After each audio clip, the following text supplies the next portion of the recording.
மக்களே வணக்கம். இன்றைக்கி நம்ம பார்க்க போகிற சிறுகதையின் தலைப்பு வெளுப்பு. கதையின் ஆசிரியர் அழகிய பெரியவன் அவர்கள். துணி துவைக்கிற குடும்பத்தை சார்ந்த ஒரு கதை. ஒரு வசதியான வீட்டில் இருந்து வந்த அழுக்கு துணிகளை துவைச்சி கொடுக்கும் பொழுது அந்த துணியில் ஒரு 5 பவுன் நகை இருப்பதாக அந்த வீட்டின் உரிமையாளர் சந்தேகப்படுவார். எங்கள் வீட்டில் அந்த நகை காணோம், அந்த துணியில் தான் இருந்துச்சுன்னு சொல்லும்பொழுது அந்த ஏழையின் மனது அல்லோலப்படும்.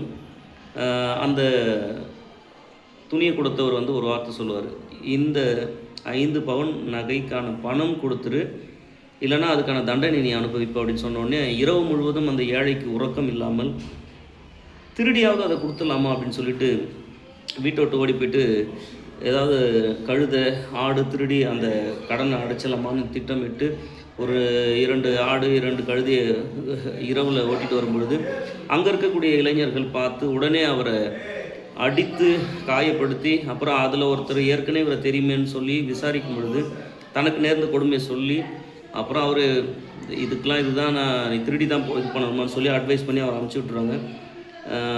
உடம்பு முழுக்க ரத்த காயத்தோட வீட்டுக்கு போன மனைவி அவரை பார்த்து ஏன் என்னாச்சுன்னு சொல்லிவிட்டு அவரை ஆசுவாசப்படுத்தி, அடுத்த ஏற்கனவே அந்த தொலைந்து போன நகை கிடச்சிச்சு, அவங்க வீட்டில் தான் இருந்துச்சுன்னு சொல்லும்பொழுது அவர் ரொம்ப சந்தோஷப்படுற மாதிரி அந்த கதை முடியும்.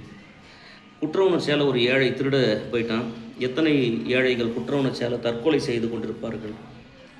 இந்த மாதிரியான சிந்தனைகள்லாம் நம்மளுக்கு இந்த சிறுகதை நமக்கு கொடுக்குது. கதையில் நம்ம எடுத்துக்க வேண்டிய ஒரே விஷயம், இந்த ரொம்ப வசதியானவங்க ஏழ்மையான ஆட்களை பார்த்த உடனே ஒரு சந்தேகம் வருதுல்ல, அது ரொம்ப கொடுமையானது, அது யாரும் படக்கூடாதுன்னு இந்த ஆசிரியர் ரொம்ப நல்ல எண்ணத்தோடு சொல்கிறது. சரி வாங்க, நம்ம கதையிலேருந்து எடுத்துக்கின செய்தியோட நம்ம சங்ககால இலக்கியத்தில் சாதி பற்றி ஏதாவது பேசியிருக்காங்களான்னா, சாதி வேணாம்னு சொல்லி வந்த குறுந்தொகை பாடல் யாயும் நியாயும் யாராகியோரோ எந்தையும் முந்தையும் எம்முறை கேள் என்ற பாடல் நினைவிற்குள்ள. உங்கள் அம்மா யாருன்னு எனக்கு தெரியாது, உன் சாதிலாம் எனக்கு தெரியாது, ஆனால் நான் உன்னை காதலிக்கிறேன்ற மாதிரியான வரக்கூடிய அந்த குறுந்தொகை பாடல் ரொம்ப முக்கியமானது, அழுத்தமானது. பிறப்புக்கும் எல்லா உயிருக்கும்னு வள்ளுவர் கூட சொல்கிறாரு. அதுக்கப்புறம் அறியும் சிவனும் 2 என்பார் அறிவிலார்னு திருமூலர் கூட சொல்கிறாரு.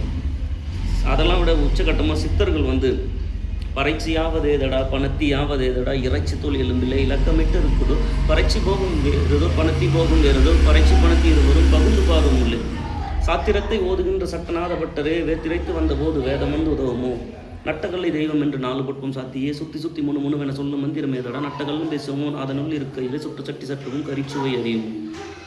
இப்படி சாதி வேணாம் அப்படின்னு நம்ம இலக்கியம் சங்ககாலம் தொடங்கி சமகாலம் வரை நம்ம எத்தனையோ பாடல்களில் கவிதைகளில் நம்ம கவனிக்கிறோம்.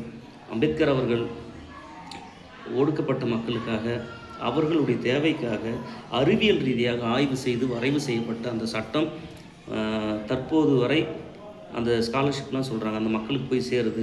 ஒரு சிலர் குழப்பிக்கிறாங்க, இப்போது இந்த தலித் மக்களுக்கு மட்டும் ஸ்காலர்ஷிப் கிடைக்குது, அதனால் நாங்கள் பாதிக்கப்படுறோம் அப்படின்னு ஒரு சிலர் நினைக்கிறாங்க. மக்களே, நீங்கள் உங்களுடைய தவறான புரிதல், அது உங்களுக்கு சரியாக சொல்லப்பட்டு வளர்க்கப்படலை. நீங்கள் அம்பேத்கர் அவர்கள் ரொம்ப சாதாரணமாக அந்த சட்டத்தை கொடுக்கல. ஏற்கனவே பாதிக்கப்பட்ட மக்கள், ஏமாற்றப்பட்ட மக்கள், நீங்கள் இந்த அமெரிக்காவுடைய அந்த பழைய அந்த ஸ்லேவ்ஸ் அடிமை சம்மந்தமான திரைப்படங்கள் நாவலெலாம் படித்து பாருங்கள். இந்த ரூட்டுன்ற ஒரு நாவலை படித்து பாருங்கள்.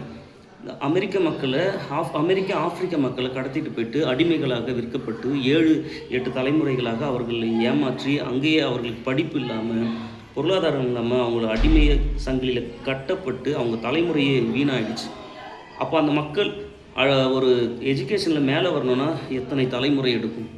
அதுபோல தான் இந்தியாவிலும் ஒடுக்கப்பட்ட மக்கள் பிறரால் பல சமுதாயத்தால் ஏமாற்றப்பட்டு அதிலிருந்து அவர்கள் மீண்டு வர ரொம்ப நேரம் எடுக்கும், ரொம்ப காலம் எடுக்கும், ரொம்ப ஆண்டுகள் ஆகும். அதனை நினைவில் கொண்டு தான் இந்த சட்டம் அனைத்தும் மக்களுக்கு, ஏழை எளிய மக்களுக்கு போய் சேர்கிறது. அதனால் யாதும் முறை யாவரும் கேளீர் போல நம்ம எல்லாருமே சகோதரத்துவத்தோடு அரசு கொடுக்கப்பட்ட அந்த சலுகைகளை உள்வாங்கி கொண்டு யாரையும் காயப்படுத்தாமல் இருக்க வேண்டும்.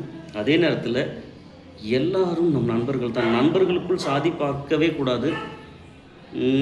ஒரு சிலர் நினைக்கிறாங்களே, சாதியை நம்புகிறாங்களே, அவங்களுக்காக இந்த கருத்து. நீங்கள் நினைக்கின்ற வன்னியர் எனக்கு நண்பனாக இருக்கிறார், நீங்கள் நினைக்கின்ற பிராமணர் எனக்கு நண்பராக இருக்கிறார், நீங்கள் நினைக்கின்ற பறையன் எனக்கு நண்பராக இருக்கின்றார், அப்போது என்ன யாருன்னு நீங்கள் கேட்குறீங்களா? நான் அதே தான், பறைச்சியாவது எதடா பணத்தியாவது எதடா, இந்த கேட்டகரி நான். மக்களே, சாதியம் கடந்து சாதிக்க பழகுவோம், நண்பர்களை அரவணைப்போம். அதே நேரத்தில் அரசு நிர்ணயிக்கப்பட்ட அந்த சலுகைகள் பாதிக்கப்பட்ட மக்களுக்கு செல்வதை அறிவார்ந்த நிலையில் யோசித்து, ஒரு 8 தலைமுறைக்கு அப்புறமாவது எல்லாரும் சமமாக மாறினதுக்கப்புறம் ஒரு நியாயமான ஒரு எல்லோரும் சக மனிதர்கள் என்ற ஒரு சிந்தனையோடு இந்த சமுதாயம் சமத்துவத்தோடு மகிழ்ச்சியோடு இருக்கும் என்பதில் மாற்று கருத்தில்லை. நன்றி, வணக்கம்.